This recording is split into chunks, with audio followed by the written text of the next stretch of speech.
नमस्कार, 100% समाचारमा स्वागत छ। म प्रतिमा। सुरु गरौँ 100% समाचार। नेपाल प्रहरी अपराधको सञ्जाल र अवाञ्छित गतिविधि निस्तेज गर्न दृढ संकल्पित रहेको प्रधानमन्त्री शेरबहादुर देउवाको भनाई। 66औं प्रहरी दिवस 2078 का अवसरमा बोल्दै नेपाल प्रहरी निष्पक्ष अनुसन्धान र कानून कार्यान्वयन गर्न सक्षम रहेको भनाई। कुनै पनि स्वार्थ तथा शक्तिबाट प्रभावित नभई निष्पक्ष अनुसन्धान कार्यमा नेपाल प्रहरीले सम्झौता गर्दैन भन्ने विश्वास। कर्तव्य पालनाको क्रममा वीर गति प्राप्त गर्ने यस वर्ष घोषित 33 जना अमर प्रहरीमध्ये 7 जना अमर प्रहरीका परिवारहरूलाई कदर पत्र प्रदान। सरकारमा सहभागी मन्त्रीको नाम चयन लगायतका विषयमा जसपा नेपाल मापदण्ड बनाउँदै। सत्तारूढ गठबन्धनमा मन्त्रालयको टुङ्गो लागेपछि मन्त्रीमा ककसलाई पठाउने विषयमा जसपा नेपालले सुरु गरेको छ छलफल। कस्तो व्यक्तिलाई सरकारमा पठाउने, नयाँ अनुहार या पुरानीबाट पठाउने लगायतका विषयमा मापदण्ड तयार गरी नाम टुङ्गो लगाउने जानकारी। निर्वाचनसम्म संयुक्त सरकार बनाएर अघि बढ्न प्रदेश एकका मुख्यमन्त्री भीम आचार्यको आग्रह। प्रदेशसभा भवन उद्घाटन गर्दै संयुक्त सरकार बनाउन मुख्यमन्त्री आचार्यको आग्रह। सरकारले संविधान नमिच्ने र संविधान अनुसार सरकारले विश्वासको मत लिने दाबी। राष्ट्र निर्माण गर्ने सबैको साझा लक्ष्य भएकाले सरकार निर्माणमा सहभागी हुन सबै राजनीतिक दलहरूलाई आग्रह। पार्टी केन्द्रमा विभाजन हुँदा सबै क्षेत्रमा विभाजन नहुने भन्दै विभाजनको पत्र आएपछि संसदले प्रक्रिया सुरु गरेको जानकारी।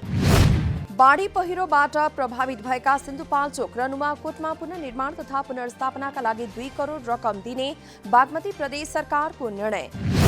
प्रदेश विपद व्यवस्थापन कार्यकारी समितिको बैठकले प्रदेश विपद व्यवस्थापन कोषबाट रकम दिने निर्णय। अस्थायी आवास निर्माण र पुनर्निर्माणतर्फका लागि सिन्धुपाल्चोकलाई 1,88,77,500 दिने निर्णय। नुवाकोटका लागि अस्थायी आवास निर्माणका लागि 7,65,000 दिने निर्णय। विपदका घटनाहरूबाट क्षति पुगेका निजी घर परिवारहरूलाई सरकारका तर्फबाट तत्काल गुजाराका लागि प्रति परिवार अधिकतम 10,000 सम्म वितरण गर्ने निर्णय। बिहीबारदेखि देशभरका अदालतमा दशैं बिदा सुरु हुने। असोज 21 देखि कार्तिक 3 गतेसम्म अदालत बन्द रहने सर्वोच्च अदालतका उपरजिस्ट्रार देवेन्द्र ढकालद्वारा जानकारी। दशैं बिदाको अवधिमा पनि बन्दी प्रत्यक्षीकरणको रिटको भने सुनवाई हुने उपरजिस्ट्रार ढकालद्वारा जानकारी।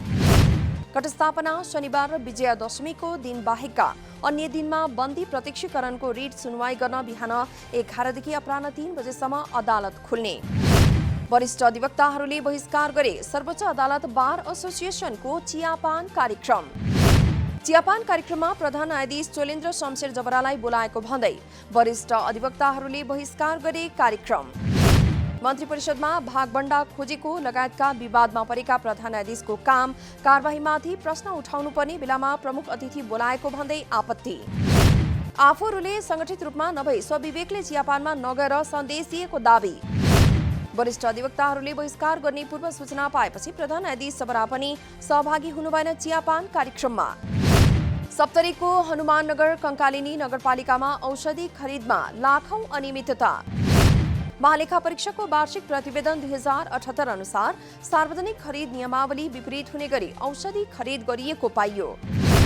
नगरपालिकाले 39,89,256 रुपैयाँको औषधि नियम विपरीत खरिद गरेको महालेखा परीक्षकको वार्षिक प्रतिवेदनमा उल्लेख। औषधि खरिद प्रक्रिया कानून विपरीत हुँदा खरिद आपूर्ति दाखिला तथा खर्चको विवरण अध्यावधिक हुने गरी अभिलेख राख्न महालेखाको सुझाव। आर्थिक वर्षको अन्त्यमा बाँकी रहेका औषधिहरू जिम्मेवारी जिन्सी व्यवस्थित गर्नेतर्फ ध्यान दिन समेत नगरपालिकालाई निर्देशन। नगरपालिकाले आर्थिक वर्ष 2076-77 मा 1 अर्ब 33 करोड प्राप्त गरेकोमा 4 करोड 9,22,000 बेरोजो देखिएको प्रतिवेदनमा उल्लेख। पछिल्लो 24 घण्टामा नेपालमा देशभर 1,043 जनामा कोरोना संक्रमण पुष्टि। बुधबार 12 जना कोरोना संक्रमितको मृत्यु भएको स्वास्थ्य मन्त्रालयद्वारा जानकारी। पछिल्लो 24 घण्टामा 891 जना कोरोना संक्रमण मुक्त। हाल देशभर 16,194 सक्रिय संक्रमित रहेको मन्त्रालयको तथ्याङ्क। कपिलवस्तुको कृष्णनगरमा देखियो झाडा पखालाको प्रकोप। झाडा पखालाबाट 2 जनाको मृत्यु भएको छ भने 100 भन्दा धेरै बिरामी। कृष्णनगर नगरपालिकाका वडा नम्बर 7, 8 र 9 मा झाडा पखालाको प्रकोप देखिएको जानकारी। बहादुरगञ्ज स्थित शिवराज अस्पतालमा झाडापखालाका 90 भन्दा बढी व्यक्ति उपचाररत। बिरामीको चाप बढेपछि एउटा बेडमा 2 जनालाई राखेर र कतिपयलाई भुइँमै राखेर उपचार गर्नुपरेको शिवराज अस्पतालका डाक्टर मुकेश चौधरीद्वारा जानकारी। झाडापखालाबाट एउटै गाउँका 62 जनासम्म बिरामी परेको अस्पतालद्वारा जानकारी। बाँकेको नेपालगञ्ज स्थित जमुनाहा नाका भएर दैनिक करिब 1500 व्यक्तिहरू स्वदेश भित्रिँदै। चाडपर्व नजिकिएसँगै रोजगारीको सिलसिलामा भारतका विभिन्न शहर पुगेका नेपालीहरू चाडपर्व मनाउन स्वदेश फर्कदै गर्दा नाकामा भारतीय तथा नेपाली सुरक्षाकर्मीहरूबाट अनावश्यक झमेला खेप्नु परेको गुनासो। भारतीय सुरक्षा बल एसएसबी, नेपाल प्रहरी र सशस्त्र प्रहरीले चेक जाँचका नाममा रकम समेत असुल्ने गरेको आरोप। नेपालीले अप्ठ्यारो बेहोर्नु परेको गुनासो आएपछि त्यहाँ खटिएका सबैलाई परिवर्तन गरी सुरक्षा अवस्था सहज बनाइएको प्रशासनको दाबी। 3 दशकदेखि चुनावी नारामा सीमित पश्चिम सेती परियोजना चुनाव नजिकै गर्दा फेरि पनि चर्चामा। देउवा सरकारले लगानी बोर्ड र योजना आयोग सहितको एक टोली अनुगमनका लागि पठाएको थियो बाँधस्थल। दशकौं पहिलादेखि परियोजना निर्माण हुने सपना सजाएको भए पनि निर्माण नहुँदा स्थानीय निराश। नेत्र विक्रम चन्द नेतृत्वको नेपाल कम्युनिस्ट पार्टीले कब्जा गर्यो नुवाकोटको बेलकोट गढी 7 रात माटीमा 385 रोपनी जग्गा। एमसीसीले परियोजना अन्तर्गतको कामका लागि स्थानीयबाट करिब 1 अर्ब 40 करोडमा किनेको जग्गा नेकपाका जिल्ला स्तरीय नेताहरूले गरे कब्जा। नेकपाले पार्टीको झण्डा गाडेर सो जग्गा जसले बेचेको हो उनीहरूले नै भोगचलन गर्न भनेको स्थानीयहरूको भनाइ। एमसीसी प्रवेश गर्न नदिने र कसैले कब्जा गरिएको जग्गा स्थानीयबाट लिन खोजेमा कड़ा कारबाही गर्ने चेतावनी। 7.5 वर्ष बितिसक्दा पनि रौथट स्थित टुकुलियाको लालबकैया पुल निर्माण हुन नसक्दा स्थानीयलाई शास्ति। रौथटको गौर नगरपालिका वडा नम्बर 4 मा रहेको लालबकैया नदीको पुल 7.5 वर्ष बितिसक्दा पनि अलपत्र अवस्थामा रहेको स्थानीयको गुनासो। पुल नबन्दा हरेक वर्ष 10-15 जनाले मृत्युवरण गरिरहेको स्थानीयको भनाइ। पप्पू कन्स्ट्रक्सनले पुल निर्माण गर्ने जिम्मा पाए पनि अहिलेसम्म सरकारवाला निकायले ध्यान नदिएको गुनासो। 16 करोड 86 लाखको लागतमा निर्माण हुने भनिएको पुल अलपत्र हुँदा स्थानीयलाई आवत जावत गर्न समस्या। गङ्गबु टोखा 9 मा रहेको हिमालयन वृद्धाश्रममा भोजन खुवाउनका साथै कपडा वितरण। देशभर 1 लाख बढी असहाय वृद्धा रहेको हिमालयन वृद्धाश्रमद्वारा जानकारी। नेपालमा अहिले 33.5 लाख ज्येष्ठ नागरिक छन् भने वृद्ध भत्ता पाउनेको संख्या 13.5 लाख मात्र रहेको तथ्याङ्क।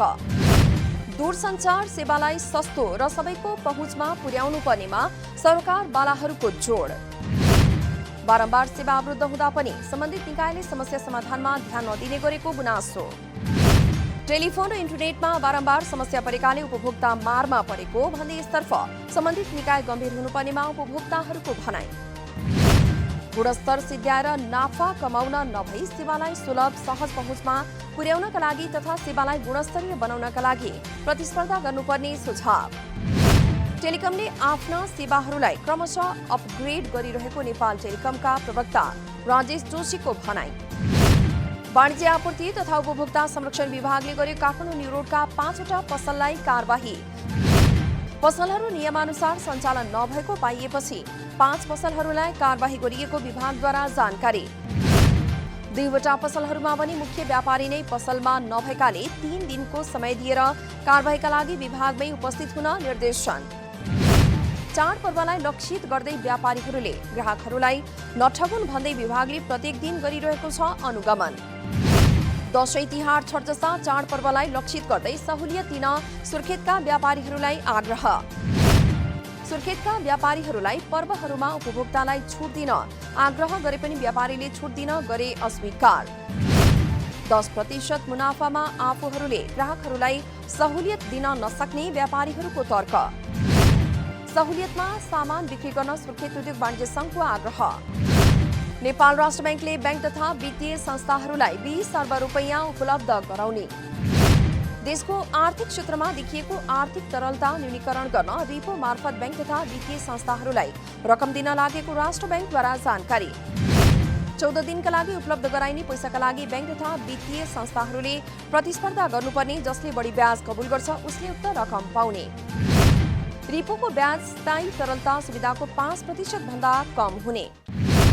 बुद्धभूमि नेपाल हाइड्रो पावर लिमिटेडको साधारण शेयर आइपिओ आगामी शुक्रबार बाँडफाँड हुने। कम्पनीले असोज 11 गतेदेखि 14 गतेसम्म सर्वसाधारणका लागि 8 करोड रुपैयाँ बराबरको 8 लाख किता साधारण शेयर गरेको थियो। निष्कासन। आइपिओ शुक्रबार बिहान 10 बजे बाँडफाँड गर्ने कम्पनीको बिक्री प्रबन्धक सिभिल क्यापिटलद्वारा जानकारी। आइपिओका लागि 21,11,819 जना आवेदकले 2 करोड 65,31,040 किताका लागि दिएका थिए आवेदन। कम्पनीको वेबसाइट र एप्लिकेशनले बालबालिकाहरूलाई हानि गरिरहेको विभाजनलाई बढ़ावा दिएको तथा प्रजातन्त्रलाई कमजोर बनाएको फेसबुककी एक पूर्व कर्मचारीको भनाई। फेसबुक र त्यसका एप्लिकेशनहरू बालबालिका समाज र प्रजातन्त्रका लागि हानिकारक रहेको फ्रान्सिस हाउगनको दाबी।